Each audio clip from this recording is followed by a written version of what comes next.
오늘은 역대하 26장의 말씀을 통해 함께 은혜를 나누기를 원합니다. 역대하 26장의 말씀은 이 남유다 10번째 왕이죠. 이 우시야 왕의 통치에 관한 말씀인 것입니다. 우시야는 이 아버지인 이 아마샤의 뒤를 이어서 이 16살의 어린 나이에 왕위에 오르게 됩니다. 그리고 이 우시야가 왕위에 오를 때에는 이 남유다가 이 비참한 상황 가운데 빠져 있죠. 이 아버지인 아마샤가 북이스라엘과의 전쟁 가운데 패함으로 포로로 끌려가게 되고요. 또 성전의 일부가 회파가 되어집니다. 그리고 왕궁의 수많은 보석들이 강탈당하게 되고요. 도시는 거의 폐허 수준에 이르게 되어지죠. 이러한 상황 가운데 이 어린 나이에 왕위에 오른 이 우시야는 무려 52년간을 이 왕으로 통치하면서 이 눈부신 발전과 이 눈부신 형통을 경험하게 되는 것을 볼 수 있습니다. 그래서 2절 말씀에 보면 우시야가 엘롯을 건축하여 유다에 돌렸더라. 이 엘롯은 항구 도시로서 이 솔로몬 왕 때에 이 무역을 통하여 엄청난 경제적인 부를 가져다 주었던 도시입니다.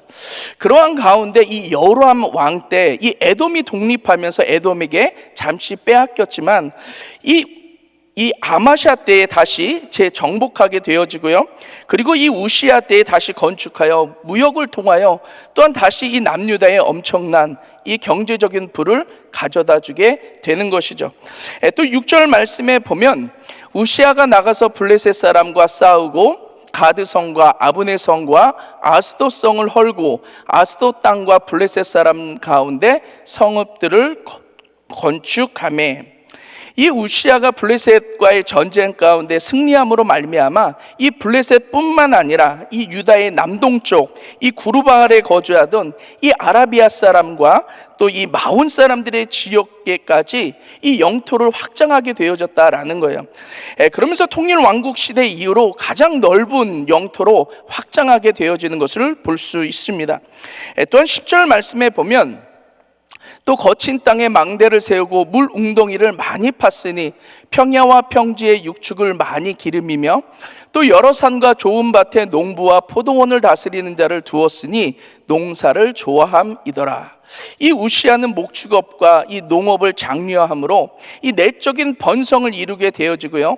또 백성들로 하여금 풍성함을 누리며 살아가게 했다라는 것이죠. 그리고 11절로 15절까지의 말씀을 보면 이 국방과 군사 정책을 정비해서 이 군대 조직을 재편성하게 되고요. 또 보급 물자와 무기를 준비하고 신무기를 개발함으로 이 국방력을 튼튼히 하게 되어지는 것을 볼 수 있습니다. 이로 인하여 이 우시야 왕 때 이 남유다는 정치, 경제, 이 국방에 이르기까지 형통하여 강성하게 되어졌다라는 것이죠. 그런데 문제는 그때부터 생겨지게 되는 것입니다. 16절 말씀에 보면 저가 강성하여짐에 그 마음이 교만하여 악을 행하여 그 하나님 여호와께 범죄하되, 우시야가 형통을 누리며 강성해지게 되면서부터 교만해지기 시작했다라는 거예요. 그러면서 악을 행하여 하나님께 범죄했다라는 것입니까? 무슨 죄입니까? 이 제사장만이 하나님의 전에 들어가서 이 향단에 분향할 수 있는 거예요. 그런데 이 우시야는 강성해지면서 무소불위의 이 권력을 휘두르며 하나님의 질서를 무시하고 마치 자신이 하나님이 된 양 마음대로 자신이 성소에 들어가서 분향하려 했다라는 것입니다. 그래서 어떻게 됩니까? 19절 말씀에 보면 이 이마에 문둥병이 발한지라. 이 제사장 아사랴의 권고 가운데서도 끝까지 분향하려 했던 이 우시야는 결국 이마에 문둥병이 생겨지게 되었다라는 것이죠. 그래서 결국 성전에서 쫓겨나 별궁에 격리하며 살아가게 되고요.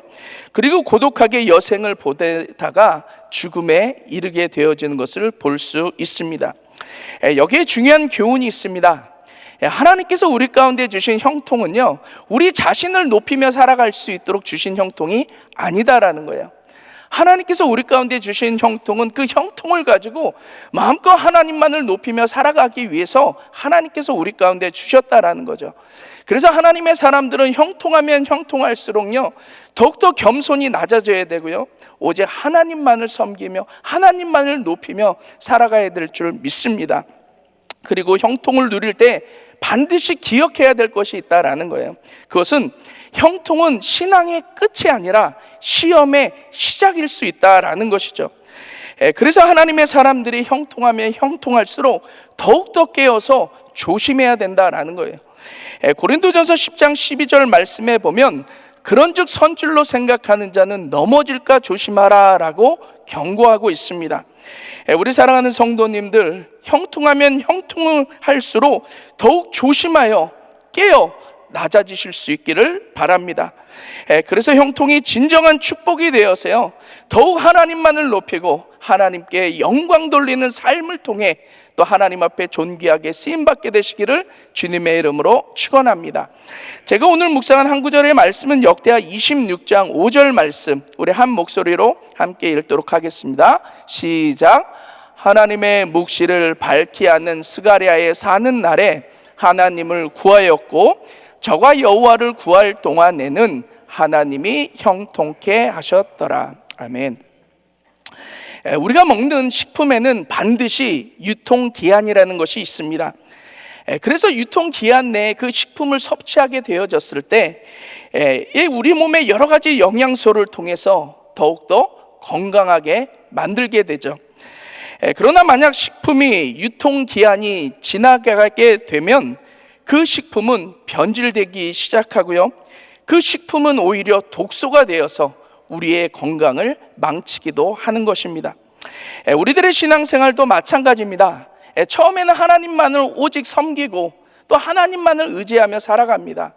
그래서 하나님께서 우리에게 축복도 주시고 또 형통한 삶도 누리며 살아가게 하시죠. 그런데 그러한 축복과 형통이 마음을 교만하게 만든다면 그것은 마치 유통기한이 지난 식품과도 같게 된다라는 거예요. 그래서 그러한 축복과 형통은 오히려 하나님을 떠나게 만들고요, 우리의 신앙생활을 망칠 수밖에 없다라는 것이죠. 그렇다면 어떻게 하나님께서 주신 축복과 형통이 진정한 축복과 형통이 되어질 수 있을까? 하나님께서 주신 형통이 어떻게 하면 이 유통기한이 없는 이 형통함을 우리가 누리며 살아갈 수 있을지에 대해서 두 가지로 함께 살펴보며 은혜를 나누기를 원합니다. 그 첫 번째는요, 다른 사람의 신앙이 아닌 자신의 신앙으로 살아가야 한다라는 것이죠. 오늘 본문 5절 말씀에 보면 하나님의 묵시를 밝히 하는 스가랴의 사는 날에 하나님을 구하였고 저가 여호와를 구할 동안에는 하나님이 형통케 하셨더라. 이 말씀을 조금 더 이해하기 쉽게 하기 위해서 세번역 성경으로 다시 한번 보기를 원하는데요, 보면 그의 곁에는 하나님을 경외하도록 가르쳐주는 스가랴가 있었는데 스가랴가 살아있는 동안 우시아는 하나님의 뜻을 찾았다. 그가 주님의 뜻을 찾는 동안은 하나님께서 그가 하는 일마다 잘되게 하여 주셨다. 우시아의 형통은 하나님의 뜻을 찾을 때에만이 누릴 수 있었다라는 것입니다. 그런데 우시아는 그의 곁에서 하나님을 경외하도록 가르쳐주는 이 스가랴가 있었을 때는 하나님의 뜻을 찾고 형통을 누렸지만 이 스가랴가 죽고 나서는 하나님의 뜻을 찾지도 않았고 결국에는 형통도 사라지게 되어졌다라는 것이죠. 무엇을 의미합니까? 우시아는 자신의 신앙을 통해서 하나님을 찾고 하나님의 형통을 누린 것이 아니다라는 거예요. 우시아는 자신의 신앙이 아니라 스가랴의 신앙을 통해 영향을 받는 동안에만 하나님을 찾고 하나님의 형통을 누렸다라는 것이죠. 요아스 왕도 마찬가지입니다. 역대하 24장 2절 말씀에 보면 제사장 여호야다가 세상에 사는 모든 날에 요아스가 여호와 보시기에 정직히 행하였으며, 요아스 왕은 제사장 여호야다가 사는 모든 날에는 여호와 보시기에 정직하게 행하였다라는 거예요. 그러나 여호야다가 죽은 후에는 그렇지 못했다라는 것입니다. 그래서 역대하 24장 17절로 18절 말씀에 보면 여호야다가 죽은 후에 유다 방백들이 와서 왕에게 절하매 왕이 그의 말을 듣고 그 열주의 하나님 여호와의 전을 버리고 아세라 목상과 우상을 섬긴 고로 이 죄로 인하여 진노가 유다와 예루살렘에 임하니라. 무엇을 의미합니까? 이 요아스는 자신의 신앙을 통해서 여호와 보시기에 정직히 행하였던 것이 아니다라는 거예요. 제사장 여호야다의 신앙으로 여호와 보시기에 정직하게 행하였고 그로 인하여 형통을 누리게 되었다라는 것이죠. 그러나 여호야다가 죽은 후에는 하나님의 전을 버리게 되어졌고요, 우상을 섬김으로 자신이 누렸던 모든 형통은 사라지게 되어지는 것을 볼 수 있습니다. 무엇이 문제일까요? 자신의 신앙이 아니라 다른 사람의 신앙으로 인해 누리는 형통에는 제한이, 한계가 있을 수밖에 없다라는 것이죠. 제가 이 성도님들과 교제하거나 또 기도 모임을 할 때는 그런 기도 제목을 받게 되는 것 같아요. 자녀들을 위해서 기도해 달라고. 고등학교 하이스쿨 때까지는 열심히 신앙생활을 했는데 대학에 들어가면서부터 교회에 다니는 것을 멀리하고 하나님을 떠나 살아간다라는 거예요. 그러면서 다시 신앙이 회복되어질 수 있도록 기도해 달라라는 그런 이 기도 제목들을 참 많이 받게 됩니다. 근데 무엇이 문제입니까? 아이들이 자신의 신앙이 아닌 이 다른 사람의, 이 부모의 신앙으로 신앙생활을 했다라는 거예요. 부모님이 교회에 오면서 교회에 내려주니까 이 주일 성수를 하게 되고, 또 부모의 등살에 부서에서 봉사를 하고 이 수련회를 참석하게 되어졌다라는 거죠. 그러다가 이제 하이스쿨을 졸업하고 대학을 가서 또 운전을 하면서부터 또 부모를 떠나서 또 살아가면서부터 점점 교회 다니기를 멀리하고 또 하나님을 떠나며 살아가게 되어졌다라는 것입니다. 그래서 다른 사람의 신앙으로 신앙생활하는 사람에게는 한계가 있다라는 거예요. 마치 유통기한이 있는 식품과 같이 이 누군가의 영향을 받을 때에는 신앙생활을 잘하고 형통을 누리는 것 같지만 다른 사람의 신앙에 영향을 받지 않을 때는 또 하나님 앞에 신앙생활을 잘 감당하지 못하고 그 형통을 누리지 못하게 되어진다라는 거죠. 우리 은혜교회 성도님들이 정말로 김광신 목사님, 또 한기영 목사님, 너무나도 귀한 영적인 지도자들의 가르침 가운데 신앙생활할 수 있다는 거, 그건 너무나도 큰 축복인 줄 믿습니다. 그리고 이 김광신 목사님과 한기영 목사님의 가르침 안에서 우리는 하나님과의 더욱더 친밀한 관계를 통해서 하나님과 교제를 하는 그런 자기 신앙을 만들어 가야 된다라는 거예요. 그런데 자기 신앙을 만들지 않고 목사님들의 신앙과 목사님들의 이 가르침만을 의지한 채 그렇게 신앙생활을, 자기 신앙을 만들어 나가지 못한다면 신앙에 한계가 생겨질 수밖에 없다라는 거죠. 그러면 어떻게 됩니까? 김광신 목사님께서 살아계실 동안에는 신앙생활을 잘하였더라가 되어진다라는 거예요. 한기영 목사님께서 교회에 계실 때는 예배 생활에 성공했지만 한기영 목사님이 선교지에 나가시면 예배 생활에 실패했더라가 되어질 수밖에 없다라는 것이죠. 이렇게 누군가의 신앙을 의지한 채 신앙생활은 하게 되는 신앙생활에는요, 한계를 가질 수밖에 없고 또 넘어지기가 쉽다라는 거죠. 그래서 누군가의 신앙이 아니라 자기 신앙으로 신앙생활을 해 나가야 된다라는 거예요. 무엇보다도 하나님과의 인격적인 만남을 갖는다라는 것은 너무나도 중요하고요, 매일의 삶에 살아계신 하나님과의 간증이 늘 있는 그런 신앙생활이 되어져야 된다는 거예요.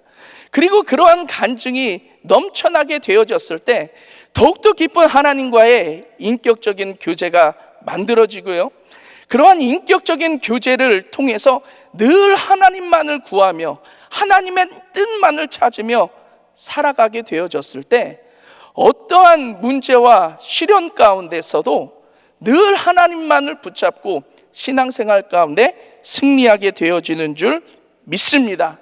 또 하나님께서 어떠한 축복과 형통을 부어주신다 할지라도 결코 교만해지지 않는 줄 믿습니다. 우리 사랑하는 귀한 성도님들, 담임 목사님과 우리 또 담당 목사님들의 가르침 안에 여러분들의 신앙을 만들어 나아가실 수 있기를 바랍니다. 여러분들의 개인이 정말로 하나님 앞에 나아가서 하나님과의 인격적인 교제, 인격적인 만남, 인격적인 그 은혜로 인한 간증을 날마다 만드시고요, 그리고 날마다 하나님의 얼굴을 구하고 하나님의 뜻을 구하며 살아가실 수 있기를 바랍니다. 그럴 때 하나님께서 부어주시는 축복, 하나님께서 부어주시는 형통은 유통기한이 없는 형통이 되어서 일평생 하나님만을 높이며 살아가게 되실 줄 믿습니다. 두 번째, 유통기한이 없는 형통을 누리기 위해서는 이 자신이 누리는 형통을 하나님 안에서 찾아야 한다라는 것입니다. 오늘 본문 15절 말씀에 보면 그 이름이 원방에 퍼짐은 기이한 도우심을 얻어 강성하여 짐이더라.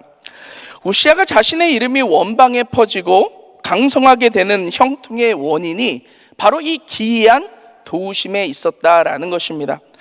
그렇다면 기이한 도우심이란 무엇인가? 이 기이한이라는 단어는 원어로 팔라라는 단어인데 뛰어나다, 놀랍다라는 뜻으로 인간의 능력을 초월한 하나님의 역사를 나타낼 때 쓰여지는 단어인 것입니다. 그래서 우시아가 형통을 누리게 된 것은 이것은 우시아의 능력이 아니었다라는 것이죠. 이 기이한 도우심, 즉 하나님의 전적인 능력으로 말미암아 된 것임을 말씀하고 있는 것입니다. 그러함에도 불구하고 이 우시아는 자신의 형통을 하나님 안에서 발견하지 못하고요, 이 자신 안에서, 즉 자신의 능력으로 된 것임을 착각하게 되어졌다라는 것이죠. 그러니까 어떻게 됩니까? 16절 말씀에 다시 보면 저가 강성하여짐에 그 마음이 교만하여 악을 행하여, 자신의 형통함이 자신의 능력으로 된 것으로 착각하여 교만해졌다라는 것이죠. 그리고 악을 행하여 하나님 앞에 범죄하게 되어졌다라는 것입니다. 그리고 우시아는 결국 하나님께 징계를 받게 되고요, 결국 그가 누렸던 모든 형통들은 다 사라지게 되는 것을 볼 수 있습니다. 그래서 자신의 삶에 누리게 되는 형통은 자신의 능력으로 된 것이냐, 자신 안에서 찾아서는 안 된다라는 것이죠. 그럴 때 마치 유통기한이 지난 식품이 독소로 변하여 자신의 몸을 망치는 것과 같이 하나님께서 주신 형통은 교만으로 변하여 또한 자신의 신앙생활을 망치게 된다라는 것입니다. 그래서 오직 형통은 하나님의 기이한 도우심, 즉 하나님의 은혜로 자신에게 주어진 것임을 늘 깨닫고 하나님 안에서 찾아가야 될 줄 믿습니다. 신약시대의 가장 위대한 사도를 꼽으라고 한다면 그건 바로 사도 바울일 거예요. 신약 성경 27권 중에 무려 13권을 사도 바울이 기록하죠. 또 누구보다 더 많은 사람들을 전도하고 교회를 세워 부흥시키고 또 수많은 능력으로 하나님의 역사를 나타낸 사람이 바로 사도 바울입니다. 그러나 사도 바울이 수많은 능력을 행하고 많은 열매를 맺었음에도 불구하고 끝까지 승리할 수 있던 비결은 자신이 행한 능력과 자신이 맺은 이 열매들을 하나님 안에서 찾았다라는 것이죠. 그래서 사도 바울이 고린도전서 15장 10절에서는 이렇게 고백합니다. 그러나 나의 나된 것은 하나님의 은혜로 된 것이니 내가 주신 그의 은혜가 헛되지 아니하여 내가 모든 사도보다 더 많이 수고하였으나 내가 아니요 오직 나와 함께 하신 하나님의 은혜로라. 자신이 행한 수많은 능력과 이 사역적인 열매들을 자신의 능력으로 된 것이 아니라 하나님의 기이한 도우심, 즉 하나님의 은혜로 된 것임을 늘 고백하며 사도 바울은 살아갔다라는 것이죠. 그럴 때 사도 바울은 늘 겸손할 수 있었고요, 자신에게 주어진 모든 사역적인 형통의 역사가 이 유통기한이 없는 형통이 되어 끝까지 승리하게 되어지는 것을 볼 수 있습니다. 얼마 전 쿠바 선교를 다녀왔습니다.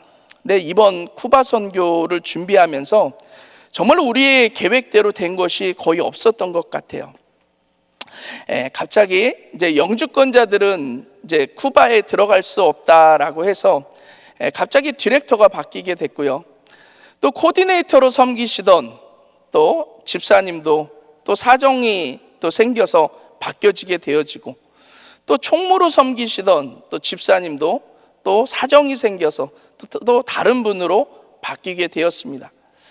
그리고 저희가 사실은 이제 청소년 인카운터 또 신학생 인카운터 뿐만이 아니라 BBS 사역도 같이 하기로 했었는데, 또 BBS 사역도 이제 교육부가 가면서 하게 되면서 우리가 계획했던 대로 잘 이루어지지 않았어요. 그리고 나서 이제 첫날 신학생 이제 인카운터를 시작하는데, 첫날 첫 강의에 우리 안젤라 선교사님이 통역을 하시는 가운데 이 저혈압으로 쓰러지는 일이 생겨집니다. 통역이 없으면 이게 사역을 어떻게 감당할 수 있을까? 그리고 나서 첫날은 하나님의 은혜 가운데 잘 마쳤어요. 이제 두 번째 날은 신학생 이제 인카운터 주말 수양회가 있고, 동시에 청소년 인카운터가 시작이 됩니다.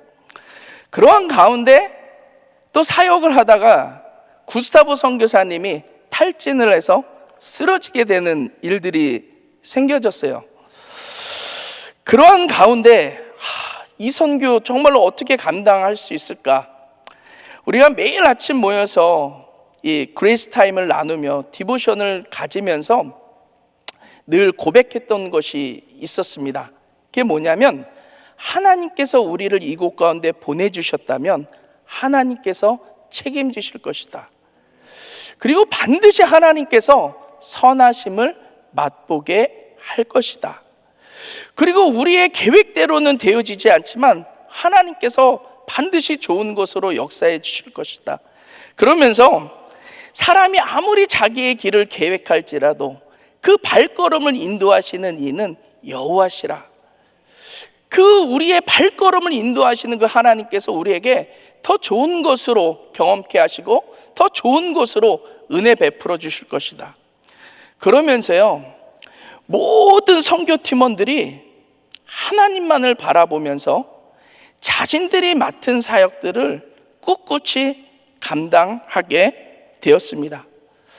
그런데 모든 사역이 마치면서 느껴지는 건 뭐냐면, 그동안 몇 차례에 걸쳐서 쿠바의 인카운터 사역을 통해서 갔었지만 이번 선교만큼 하나님께서 강하게 역사하시고, 이번 선교만큼 그렇게 크게 하나님께서 은혜를 베풀어 주신 적은 없다고 느껴질 정도로 하나님께서 크신 은혜로 역사해 주셨습니다. 그리고 무엇보다도 선교팀들끼리요 온전히 하나가 되어서 섬기는 애 너무나도 기뻤고 너무나도 행복했습니다. 보통 이 선교지에 나가서 선교를 하다가 보면은 불편한 일들도 생기거든요. 어떤 분들은 왜 나만 이렇게 힘든 사역을 감당해야 되는지에 대한 불편한 마음을 갖기도 하고, 또 어떤 분들은 내가 이만큼 헌신했는데 왜 알아주지 않을까라는 불편한 마음들도 생기는 것 같아요. 그러다가 보면은 선교하면서 또 다투기도 하고 또 관계 가운데 불편해지는 일들도 생겨지게 되어지는 거죠. 그런데 이번 선교에서는 그런 일들이 하나도 없었다라는 거예요. 왜냐하면 모든 선교팀들이 이번 선교는 하나님의 기이한 도우심, 전적인 하나님의 은혜로 하나님께서 하셨다라는 것을 모두 깨달았기 때문에 그렇다라는 거죠. 그러면서 어제 이제 이 리유니온을 하면서 얼마나 은혜롭게 하나님께서 하신 일들을 간증했는지 몰라요. 너무나도 많은 은혜가 있기에 무엇을 간증해야 될지 모를 정도로 한 분 한 분들이 정말로 눈물을 훔치며 그렇게 하나님 앞에 간증하며 너무나도 은혜스러운 시간을 갖게 되었습니다. 하나님께서 베풀어 주신 형통을 자신의 능력, 자신의 공로에서 찾으려고 한다면 교만해지기 쉽고요, 모든 은혜는 사라질 수밖에 없습니다. 그러나 하나님께서 주신 그 형통을 하나님의 기이한 도우심, 하나님의 은혜로 여기는 사람은요, 더 큰 은혜를 누리며 살아가게 되어지는 줄 믿습니다. 우리 사랑하는 성도님들, 어떤 축복을 누리고 살아가고 계십니까? 어떤 형통을 누리며 살아가고 계십니까? 우리가 누리는 축복과 형통, 내 안에서 찾으면 교만이 되고요, 결국은 우리의 신앙을 망치게 됩니다. 하지만 지금 내가 누리는 축복, 내가 누리는 형통을 하나님 안에서 찾아가세요. 모든 것이 하나님의 기이한 도우심이고 모든 것이 하나님의 전적인 은혜로 되어짐을 늘 고백하며 살아가실 수 있기를 바랍니다. 그럴 때 하나님 안에서 찾는 형통과 축복은요, 유통기한이 없는 그러한 축복과 형통이 되고요, 늘 겸손히 하나님의 얼굴을 구하고 하나님의 뜻을 구하고 하나님의 은혜를 사모하며 끝까지 변질되어지지 않는 신앙으로 승리하며 살아가게 되어지실 줄 믿습니다. 우리 사랑하는 귀한 성도님들의 삶에 하나님께서 베풀어 주시는 은혜, 축복, 형통이 진정한 은혜와 축복과 형통이 되어서 그것을 통해서 날마다 하나님을 높여드리는 복된 삶을 살아가게 되시기를 주님의 이름으로 축원합니다. 기도하겠습니다. 사랑 많으신 아버지 하나님, 감사합니다. 하나님, 우시아의 또 실패를 통해서 다시 한번 하나님의 또 교훈을 받게 하여 주신 하나님, 감사를 드립니다. 정말 어떠한 또 상황 가운데서도 늘 하나님만 구하게 하시고 자기의 신앙을 통해 늘 승리하며 살아갈 수 있도록 주님 은혜 베풀어 주시옵소서. 하나님께서 베풀어 주신 축복 형통이 나의 능력, 나의 공로가 아닌 하나님의 전적인 기이한 도우심이요 하나님의 은혜임을 늘 고백하며 살아가게 하여 주시옵소서. 그로 말미암아 정말 하나님의 은혜가 진정한 은혜가 되어서 일평생 하나님의 은혜만 고백하며 살아갈 수 있도록 하나님 은혜 베풀어 주시옵소서. 오늘도 우리 가운데 귀한 은혜 베풀어 주신 하나님 감사를 드리며 예수님 이름으로 기도드렸사옵나이다. 아멘. 귀한 말씀 감사합니다. 우리 들으신 말씀 기억하시면서 우리 오직 예수뿐이네 같이 찬양 드리겠습니다.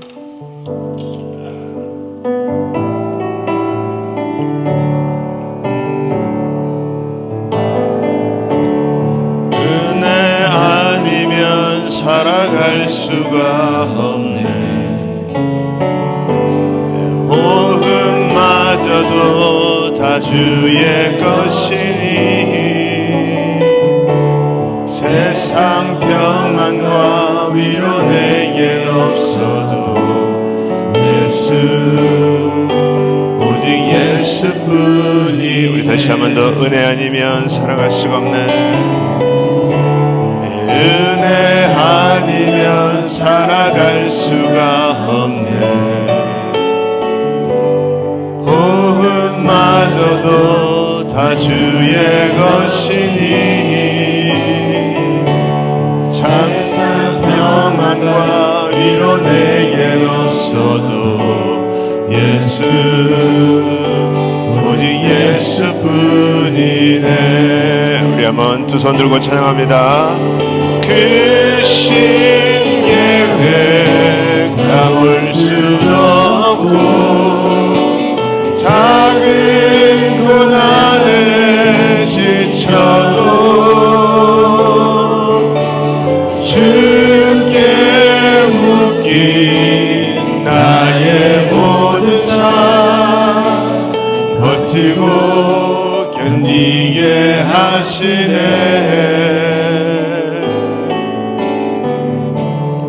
은혜 아니면 살아갈 수가 없네.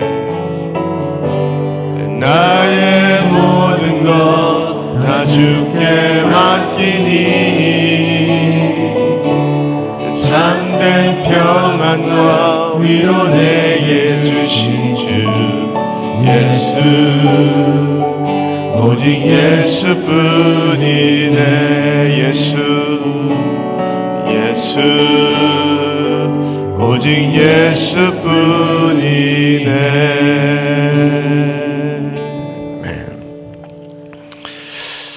우리들의 신앙생활은 남의 문제가 아니라 나의 신앙생활인 줄 믿습니다. 내가 어떻게 생활하고 있는가, 나의 신앙은 어떤 신앙으로 가지고 있는가. 여러분, 우리 신앙생활하면 나는 이렇게 했는데 누구 때문에, 뭐 때문에, 언제까지, 여러분 다 내 주위의 어떤 것 때문에 영향을 받지만 그럴 때일수록 나의 신앙은 어떤 것인가. 그리고 오늘 성경에서 보니까 여호와를 구하는 동안에, 여러분 하나님과 함께 있는 동안은 우리 하나님은 반드시 형통케 하시겠다라고 약속을 하고 계십니다. 여러분, 남의 문제가 아니라 내가 하나님 앞에 구하고 하나님을 찾으면 여러분 반드시 형통한 인생이 될 줄 믿습니다. 여러분, 오늘 성경이 그렇잖아요. 우시야가 하나님 앞에 정직히 행하는 그런 은혜가 있었습니다. 여러분, 근데 그렇게 은혜로 시작해서 교만함으로 망하는 우시야를 보면서 너희는 그렇게 살지 말아라. 하나님이 우리에게 그런 말씀을 주시는 것 아니겠습니까? 여러분, 또 뿐만 아니라 여러분, 우리가 받은 하나님의 은혜가 결코 권리가 아니다. 늘 우리가 하나님 앞에 은혜를 계속해서 구해야 된다라고 말씀을 하고 있습니다. 여러분, 그래서 다른 사람의 신앙이 아니라 내 신앙이 어떤지, 내 생활은 어떤지, 여러분 그것이 늘 점검되셔서 주님의 은혜로 형통의 삶을 사실 수 있는 귀한 하루 되실 수 있기를 예수 이름으로 축원합니다. 우리 마음에 소원이 있으신 분들은 가슴에 손을 모으시고, 아픈 분들은 아픈 곳에 손을 얹으시기 바랍니다. 거룩하신 아버지 하나님, 감사합니다. 우리가 늘 이렇게 주님과 함께 동행할 수 있게 하셔서 감사를 드립니다. 늘 우리가 주님을 찾을 수 있도록 인도하여 주시니 감사를 드립니다. 늘 우리가 하나님을 찾아서 그 하나님과 더불어 형통한 삶으로 살아갈 수 있도록 하나님 도와주시옵소서. 여러분, 이 형통이 나의 형통이 아니라 하나님께 영광이 되는 형통이 될 수 있도록 하나님 붙들어 주시옵소서. 늘 우리에게 하나님 찾는 자들이 되게 하여 주시옵시고, 아버지 주님, 다른 사람의 영향이 아니라 나의 신앙이 어떤지를 늘 점검될 수 있도록 하나님 은혜 베풀어 주시옵소서. 오늘도 이 시간에 아버지 하나님, 나의 모든 문제를 주님 앞에 맡겨드립니다. 우리 하나님 권고하시고 해결하여 주시옵소서. 너희 염려를 주께 맡겨버려라. 우리 주님께서 권고하시겠다고 약속하셨사오니 하나님 맡기고 해결받는 역사 있도록 하나님 도와주시옵소서. 우리 주님, 모든 막힌 것들이 다 예수의 이름으로 열어지게 하여 주시옵소서. 묶인 것들이 풀어지게 하여 주시옵소서. 모든 관계의 문제, 물질의 문제, 금전적인 모든 문제까지도 우리 하나님 다 해결하여 주시옵시고, 아버지와 지금 직장의 또 기업의 모든 문제, 자녀들의 문제까지도 우리 하나님 다 주님 앞에 구해서 형통케 되는 역사 일어날 수 있도록 우리 하나님 해결하여 주시옵소서. 특별히 이 시간에 또 육신의 아픈 자들이 아픈 곳에 믿음으로 손을 얹었습니다. 여호라파 주의 하나님, 병든 자에게 손을 얹는 즉 나으리라. 믿음으로 손을 얹는 자마다 우리 주님께서 친히 안수하여 주시옵시고 예수의 이름으로 깨끗게 하여 주시옵소서. 내가 나사렛 예수의 이름으로 명하노니 깨끗함을 받을지어다. 깨끗함을 받을지어다. 모든 질병은 예수의 이름으로 떠나갈지어다. 우리 하나님, 오늘도 치유하시고 회복시켜 주시옵시고 하나님의 기적을 볼 수 있도록 하나님 역사하여 주시옵소서. 우리들의 눈으로는 해결될 수 없는 것 같지만 하나님, 모든 암덩어리도 다 떠나가게 하시고 죽은 자도 살리시는 우리 아버지 하나님, 이 시간에 살아나게 하여 주시옵시고 하나님의 기적을 보게 하여 주시옵소서. 특별히 아버지 병상에 또 외롭게 있는 자들 우리 주님 찾아가셔서 위로하시고 안수하여 주시옵시고 예수의 이름으로 치유받는 역사 일어날 수 있도록 하나님 은혜 베풀어 주시옵소서. 수술 받을 자도 또 수술 받은 자도 우리 하나님께서 다 치유하시고 회복시키시는 역사 있게 하여 주시옵소서. 우리 모든 단교 선교팀들에게도 하나님의 역사하심이 충만히 임하게 하시고 특별히 우리 담임 목사님 또 당진 아버지님 동일교회 부흥성회 가운데 하나님께서 함께 하시고 주님께서 역사하여 주셔서 예수의 이름으로 하나님의 영광이 드러날 수 있도록 우리 하나님 복되게 하여 주시옵소서. 지금은 우리 주 예수 그리스도의 은혜와 하나님의 크신 사랑과 성령님의 역사와 교통 인도하심이 오늘도 하나님을 찾고 구하여 우리 주님과 더불어 형통함으로 살아가기 원하는 모든 심령들 머리 위에, 가정 위에, 기업 위에 지금으로부터 영원토록 함께 할지어다. 아멘.